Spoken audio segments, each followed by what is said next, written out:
What a way to start a podcast. Wow. Bringing the high energy. I'm just these are behind the scene things. I'm trying to get us some Be Real stuff. Be real. Be Real. That's a rapper, isn't it? Probably. All right. Welcome to the Dragon's Tome. And Jack is in the middle of an earthquake, so I hope he's all fine when we get to him. Episode 40. Ow, something is in my eye. Is that the episode's name? We got names for these episodes now? I think so. Something is in my eye is this episode. Episode 40. Was it a flying frog? Did it fly into your eye? No. This is July. Ooh, something is really bugging my eye. No, this is August. Is it August already? It's August 1980. Oh, all right. As always, I am joined by my two lovely co-hosts. Why, hello. That guy and the other guy. Hello. So, August 1980. Still another $3 episode. I really think these guys are really trying to milk that extra 50 cents. Out of themselves. Is there do have special things in this one. Yeah, there's a free thing in this one. It's one of Jack's favorite games. Three things in this one. That's true.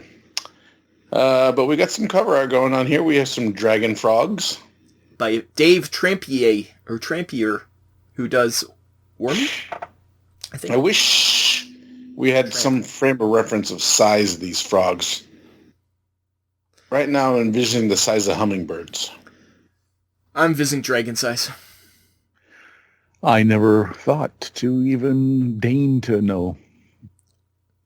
Jack, you assume they're frog size? Jack, is your camera moving? It's gone this episode. This week, I don't know. Every week I have to put my camera setup back together. And I've had to touch this camera, I don't know, 40 times I just already. looked up and you're like... He was passing out. Jack's been drinking. And so he was down now. He was passing out. Oh, sleep. That's funny. This is a bizarre one. Bizarre. Pat's been blinded. My camera's gone berserk. I've been enjoying quite a bit.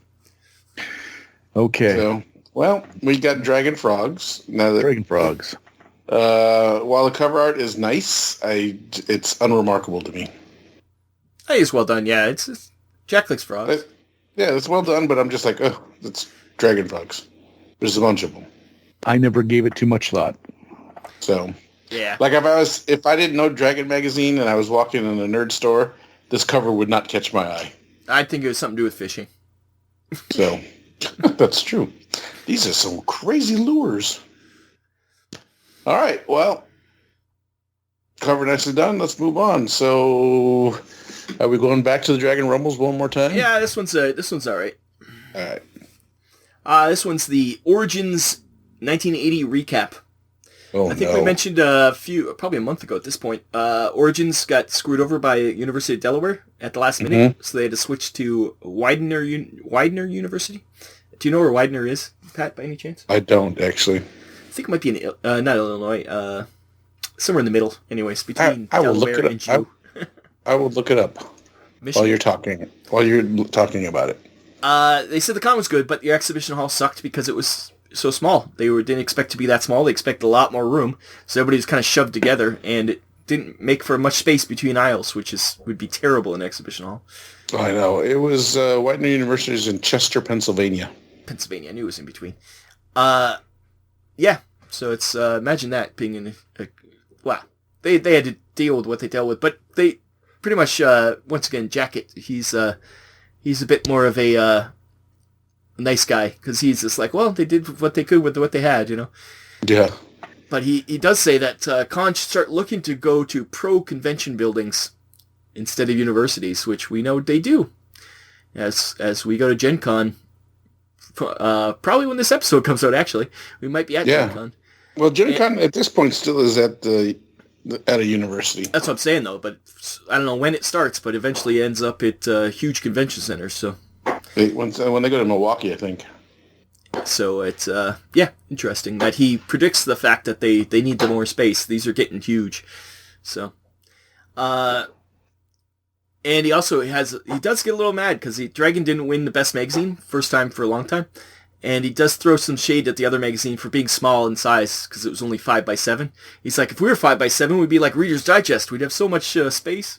So, oh, dude. Does it say who won?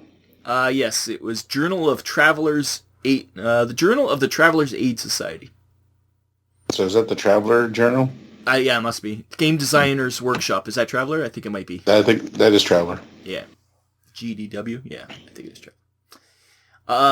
Yeah, so that's it for Dragon Rumbles. No exciting thing. They did say that their Shaggin' Wagon broke down and they had a hard time getting from Wisconsin to Pennsylvania. So imagine if they'd go to Delaware.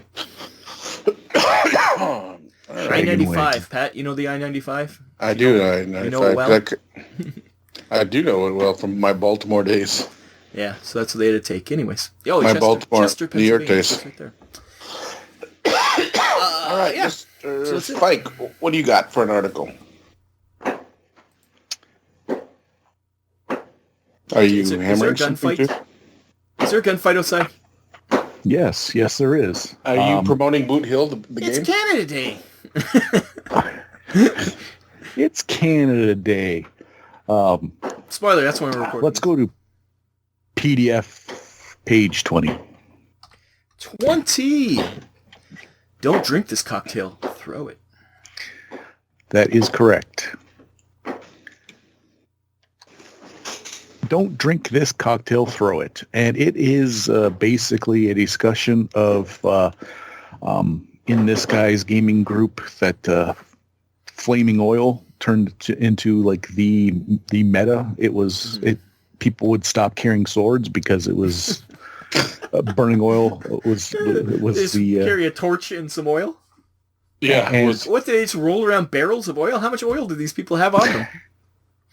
Because a single flask did more damage than. So the long and short of it is it's a discussion about how it's done, what he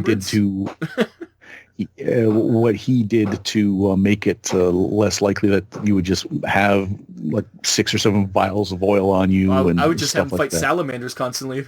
They'd burst in. Oh yeah, you have a lot of oil on you. So. Yeah, and the thing is, he addresses the fact that you need torches on you because it's mostly dungeon diving, so that's just what happens. You need that, lanterns and stuff like that, and you need to put. So it's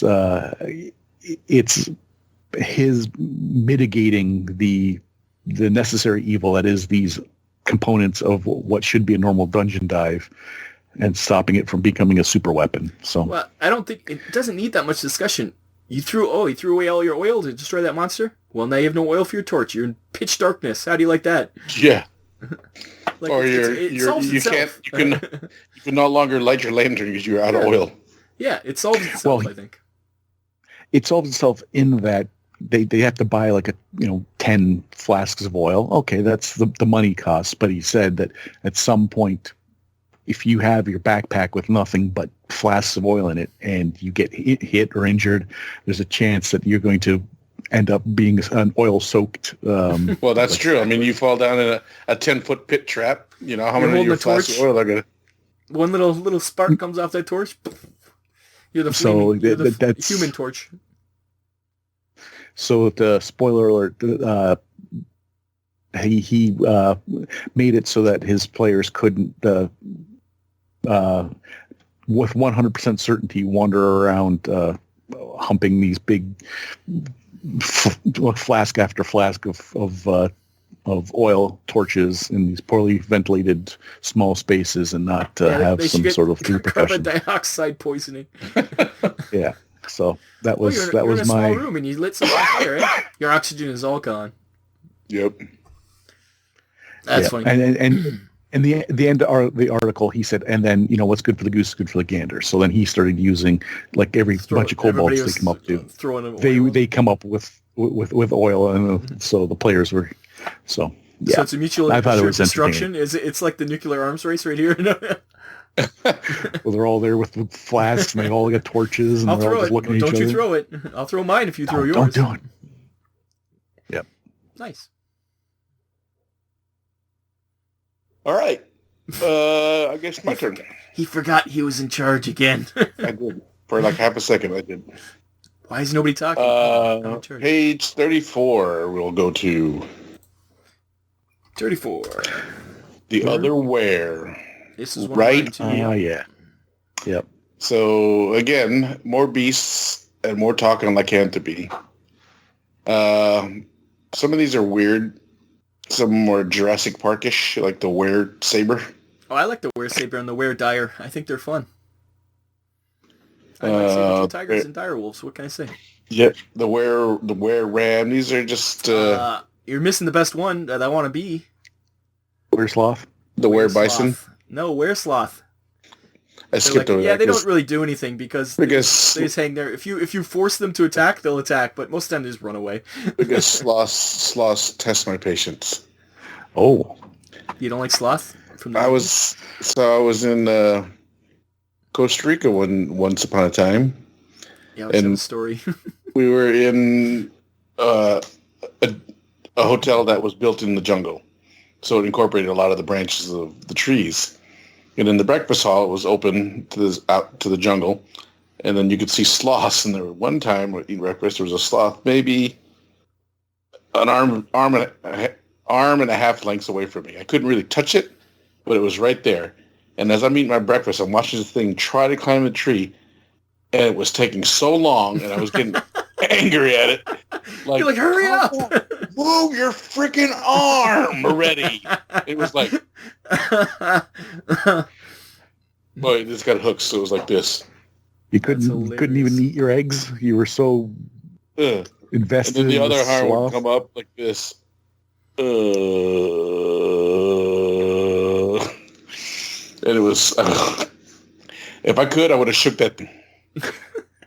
See, in my mind, I was like, okay, well, you could just like grab it by its bottom and just kind of lift it up to the next rung. They're pretty No, big. it was climbing the tree, and I would have shook it. Like, what is the matter with you?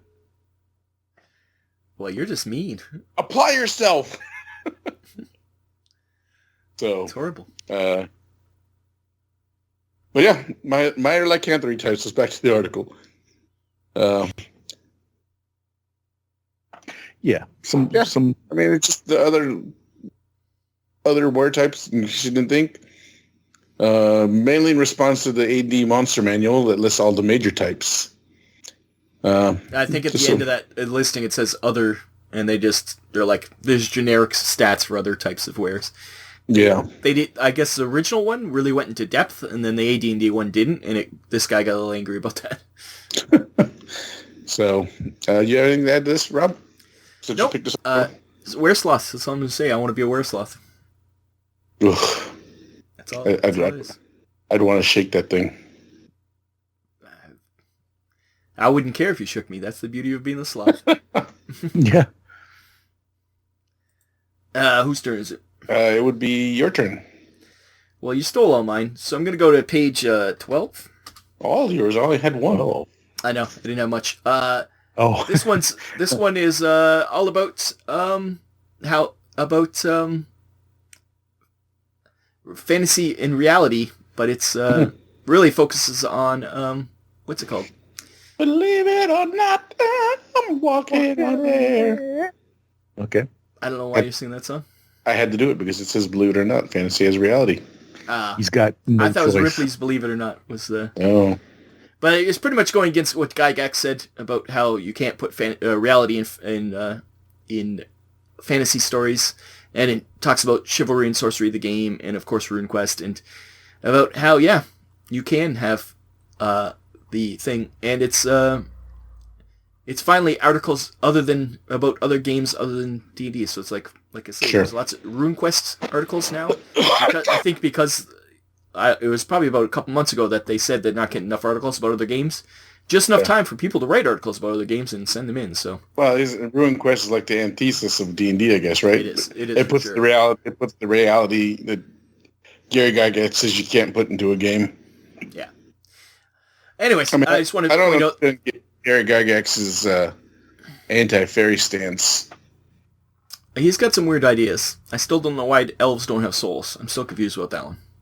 But he built the game and the world, and I know it's heavily based on myths of other people, but he still should be the definitive, like respecting the source, and he's the source on some of these things. Do I agree with them wholeheartedly? No. Well, that's the point. He even said it in his article. Like, if you don't like it, make your own game, and these people did. Yeah. So like, as players, if you're like, okay, I'm not getting what I want from this, go play something else. I get that. Yeah, maybe Tunnels and Trolls will do it for you. I think my angle comes from, I just trying to understand his line of thinking, and I can't see it. Yeah. Well, I don't think that's unusual, not being able to see his line of thinking. Anyways, that was mine. All right, Jack, what do you got? Okay, we're going to go to PDF 65, 63 in the magazine, and we're going to be talking not about, it's the Dragon's Bestiary, but I'm not talking about the Fire Eye Lizard. I'm not talking about the Flit. This one has got a lot of them in there. I'm not talking about the Wingless Wonder. I think it was a filler. Catch up on some. I think, but when it was realized that you could write in, because like the first one's by Josh Susser and then Pat Rankin and then Ed Greenwood. Obviously, Ed Greenwood would get a little priority over a Pat Rankin and a Josh Susser, but I think they must have had a flood of, once you were getting paid $10 and it could be a legitimately like a real monster in the game. I think they must have had like just this deluge of entries, and we're going to ignore the Wingless Wonder because don't even look at the picture. It's silly. Is it one of those things from that game we do not speak of? It might as well be. No, we're looking at The Huntsman by Louis Pulsifer. Louis Pulsifer?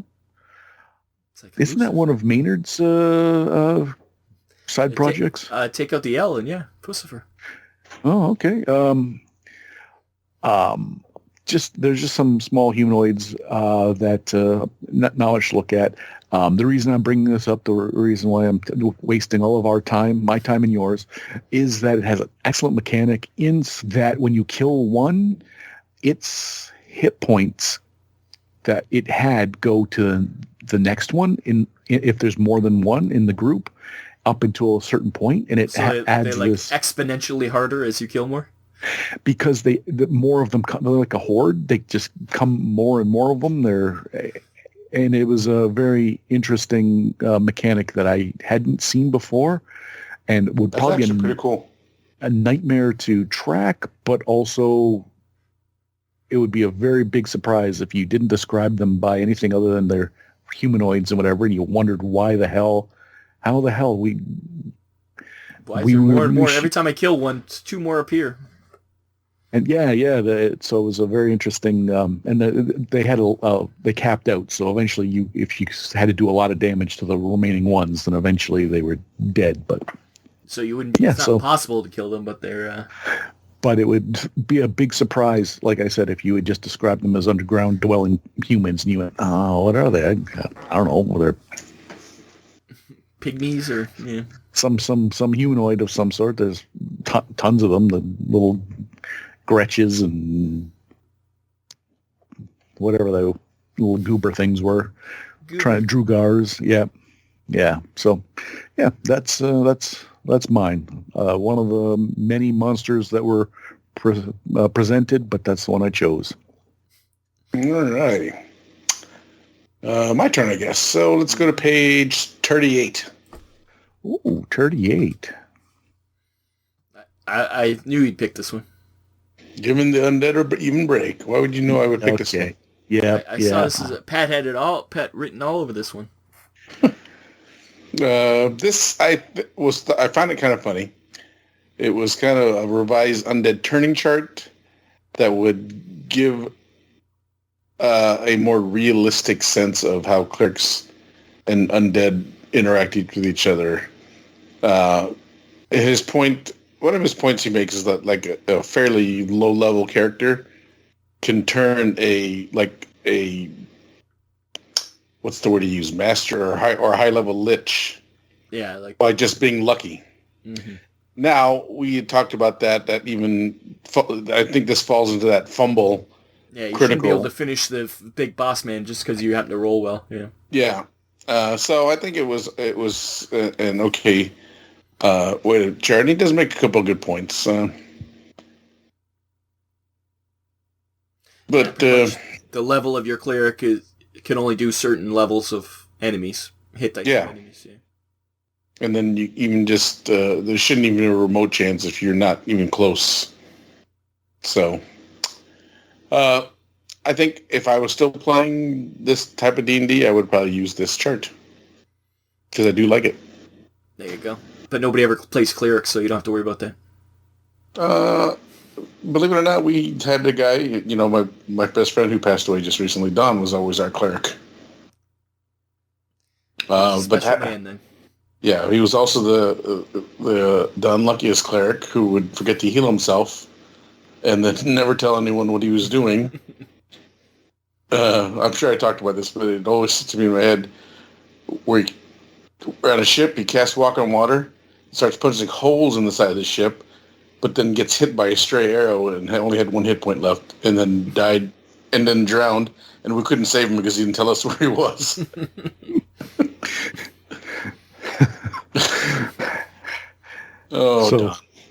So after the battle, you just in the distance, you just see this thing floating away. The DMs are like, and so you won the battle, but you can't find Don anywhere. Like, well, where'd he go? So fun times. And that's when Don was in the living room again, rolling up a new character. While we continued the adventure. That's why you have a few characters in your back pocket, just in case. Yeah. So that was my article. Steve Melancon. Jack, what are you... Oh, he's dead. He's dead. Oh, God. Jack's been shot. Sniper! Next week, I will get this fixed. I don't know why this week it's... No other week you've had this problem. It's just this week all of a sudden... No. Hammer wants to take a wander. Because I've reorganized the desk. You'll notice I'm not looking at the right spots anymore, and it's a whole thing. Oh my gosh! Oh my gosh! It really looked like you got shot. At least Pat's not blind anymore. It's true, isn't he? All right, Rob, you have any more articles? I got one on page 48. It's Electrical Eye. I've been trying to say this every week since I started. If I wanted to learn BASIC, I would have paid attention in school. This whole time, I just wanted to say that. Every time I come to the Electric Eye, I want to say that. So it's just about how to do BASIC. And I remember this back in the day, and it just gives my head a hurt. I used to learn how. I learned how to do BASIC. I know. We all did. It sucks. Yeah, I did for fun with me and my dad. We learned on our VIC-20 and then on our Commodore 64, and it was like a bonding experience. And then I learned on my Trash 80. By the time we went to, we were in high school, and there was whole courses on writing code. I took one. It sucks. yeah, and much like school, I don't want to alarm you. If your kids stay in school, do not yada yada yada. But it doesn't matter what grades you get. It doesn't really matter. None of that stuff really matters. And to highlight that, I was graduating high school, and the course I had taken 4 years earlier, learning BASIC, there had already been two languages, computer languages, not just versions of BASIC, languages. Everything I had learned was already obsolete. Completely useless, yep. Yeah, I think when I went to college, it was C++ for me. Yeah. Oh, yeah. I don't care about your grades, but what'd you learn? C++. And I was like, this is so much easier than BASIC. You had to write so many lines of code to make anything happen in BASIC. Especially if you were making a text game. Oh. Me and my friends, when we learned BASIC, we were like, well, let's make a game. It'll be like Zork. It'll be great. And it was a lot of work. Yeah. Anyways, that's all I want to say. Electric Eye, don't try to teach us basic. We don't want to learn. Yeah. And you won't have to learn in a few years. No, I mean, you shouldn't. I mean, the only reason you should know any of these is, and you only maybe know 5 of these things, is to run the command prompt in an MS-DOS window. Yes, if your computer, you had to pull up your MS, which I don't think. Well, I think maybe hardly ever. I ever had. Yeah, the new Windows don't even use MS-DOS anymore. There is command prompts, but it doesn't run on DOS, so it doesn't. Yeah. You don't need the command prompts. It's just they have their own commands. So. All right. Yep. Jack, what do you got?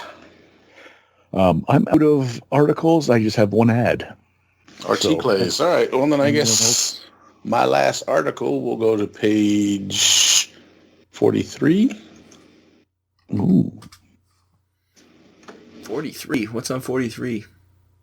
It's at the very bottom. Can you pronounce that word? Yes, it's Spreckenholstel. So this is a top secret thing. This one also caught my eye. So one of the things Top Secret doesn't do is kind of immerse you in a James Bond Mission Impossible type setting. It puts you in a spy setting, but you're not. You're pretty much one city, one hideout kind of a thing. What this thing that this Patrick Montgomery Cabal did was make a chart that allows you to randomize the countries so it kind of immerses you in a James Bond kind of thing. So, like, if you think about the James Bond movies, he never starts in one country and stays in that country. He always moves from country to country following the clues. And this is what this little chart does. He does you random 6 countries, and then you build your adventure, or each section of the adventure in one of those countries, so that your spy has to travel in the sense like Mission Impossible or James Bond in that sense. And I thought that was pretty cool. Yeah, it definitely would help with making missions just to be a little bit more spice. You're like, yeah, so you probably in, Berlin. Let's roll it up. Oh, I rolled a 52. Berlin. We're going to Antarctica this time. That would be. Well, I mean, the thing is, you can also fudge the numbers a bit. Fudge the numbers a little bit, but it's nice. Like what you can. It'd be funny to send them to Omaha, number 40. Yeah, just random places. Yeah. You're thinking, I guess, like Morocco or something. But it is funny you mentioned that though. If you I don't remember which James Bond it is, and it's one of the Roger Moore ones where he's like in the deltas in like Georgia. Mm-hmm. Live and Let Die? Is that Live and Let Die? That one, I think it is Live and Let Die. It is Live and Let Die, but. So the boat where he jumps the boat over the road. Uh-huh. Man, yes, yeah. What a classic. And the two henchmen that are after him, I think they're problematic by today's standards. Oh, I'm but sure they are. I bet that whole movie. I haven't watched it in a long time. I bet the whole movie is pretty problematic. Yeah. A lot of voodoo in that one, I believe. Yes, because Samdi's in it. Yes, because I am running that top secret thing. I might actually do this for the adventure I have, and kind of make it be spread across the world. Yeah, that's fun. So, all right. That's it for articles, I guess, then, Rob, unless you have any quick mentions. I just happened to notice that, I didn't even notice before, but one of the articles on page, where are we? Now I gotta find it again. Where is it? It's gone. Page 50. It's an introduction to West End Games, which eventually make the Star Wars games. West End Games, Simulation Corner, yeah. Yeah, so West End Games, if it's the same West End Games, is the one who makes all the famous Star Wars games. Well, no, yeah, they make the original Star Wars role-playing game, yeah. Yeah, that's what I'm saying. So I just thought that was interesting that this is the first time they're in the Simulation Corner, which is more video games, isn't it? So it's odd. Maybe they started off there and spread into the RPG world. I'm not sure. Maybe, please, if you know, comment below. That's my only quick hit for there. Oh, I'm skimming this thing, and it says Weston made their debut at Origins of 79, so last year. There you go. They showed up with Imperium Roman, Marlboro at Blenheim. I don't even know what that means. So they came with 2 box games. Words. Yeah. So it'd be interesting to see when we see the first Star Wars from West End Games. Yeah. Because we played that back in the day. It's not a good system, but we played it. It was D6, if I remember right. It definitely didn't play like you were playing a Star Wars game. It wasn't fast and fun. But no, I think the Fantasy Flight version of Star Wars was better. A role-playing game? I never played that. Yeah, that's the one I was talking about, where you can still accomplish your mission, but if you roll more dark points, something bad happens. Yeah. All right, Jack, you got an ad? I do. If you're going to follow me along down to page 72. If this is an up-down... You're a Stranger Things fan. Everything's upside down. We got ourselves another upside down ad. And it's true. I'm not going to alarm you, but if you look at the very tippy top of the bitty bottom, this one was... the concept was done by Steve Jackson. Oh, yeah. And it's got a tentacle. Well, that's a dragon's tail. If you read the article itself, it's because the miniature that pic was so fast. It's so big and so fast that they couldn't get a good photograph of it. That's all they could get because the miniature is that fast. So, but now that's Steve Jackson's now involved. So on my big board of threads and of red strings, Steve Jackson's name shows up now. Yeah, it does. Now I've got a picture, and it's going to be near the top because. Which Steve Jackson is it though?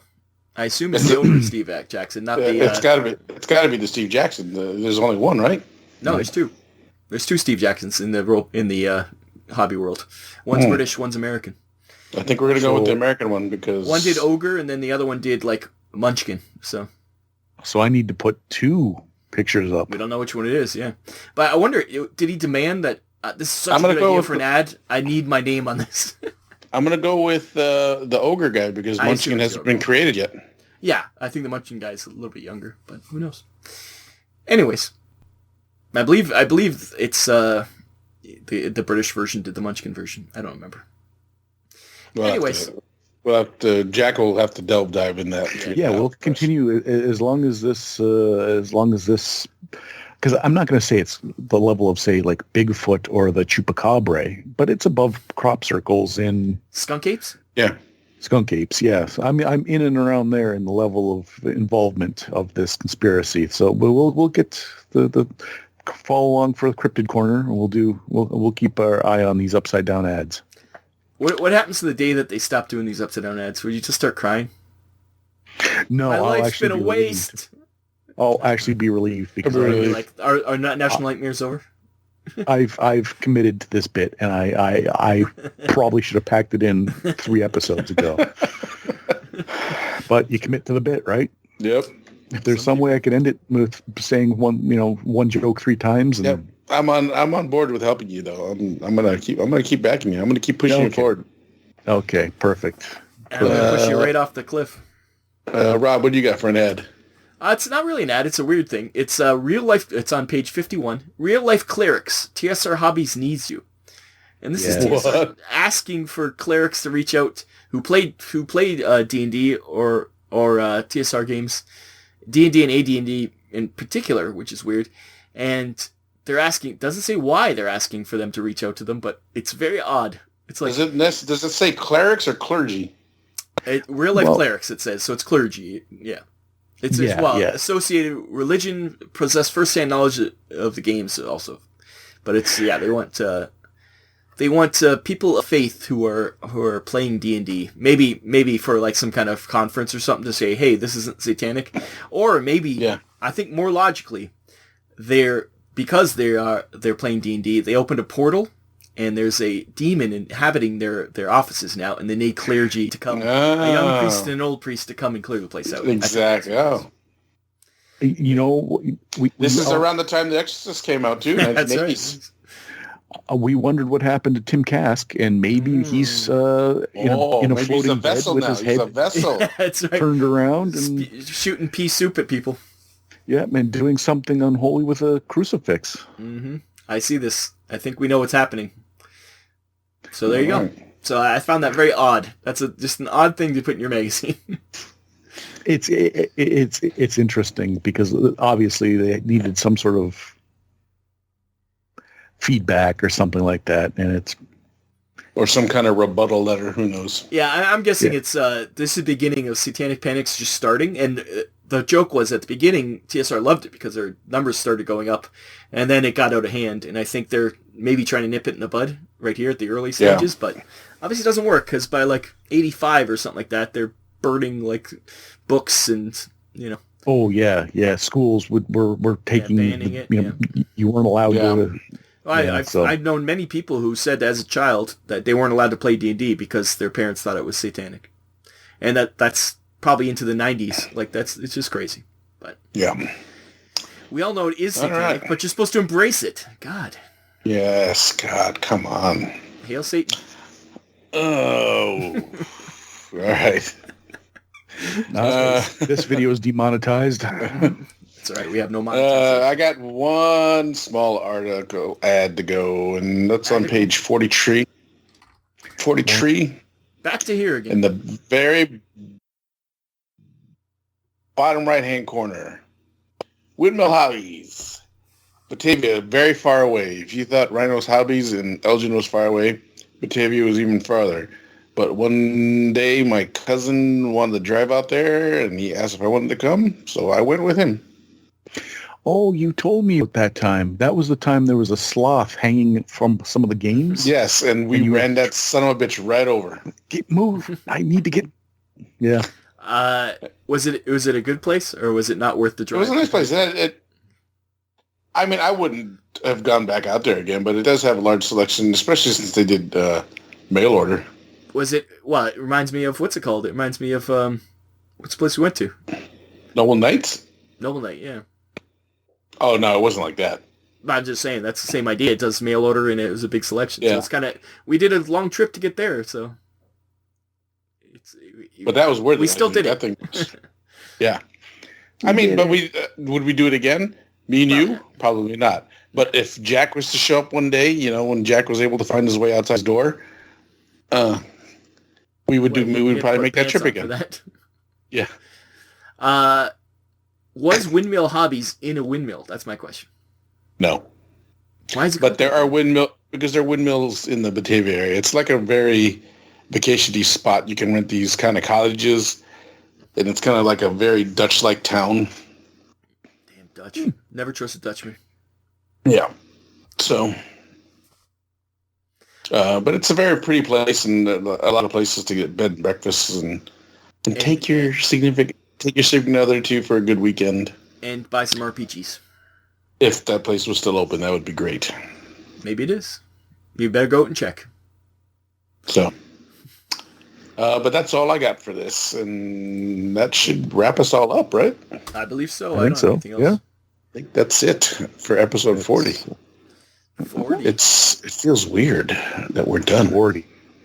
40 weeks of this. It's not like we're Moses. 40 days and 40 nights going across the desert. Mm-hmm. Thank you for explaining that. I had no clue what he's talking about. That's because you're at the other church, Rob. Yeah, that's why he's over there hailing Satan. Yeah. I'm pretty sure Moses is not mentioned in any of those books. Not in a good light. Yeah. Oh, God. All right. That so dirty river rat. Yeah. Left all the dragons and the manticores off his boat. Is that Moses? No, That was him. That's Noah. That's him. Just before he got swallowed by the whale. See? Oh, God. All right, with that, let's close it up. Thanks for listening. Episode number 40, closing up. We will see you next week with... Who's in charge next? Rob? I believe I am, yep. Episode 41. So for the Dragon's Tome, I've been Chopper. Yeah, I'm Jack. And he's Jack. And he's Jack. So we'll see you again next week. Bye-bye. Blaspheme.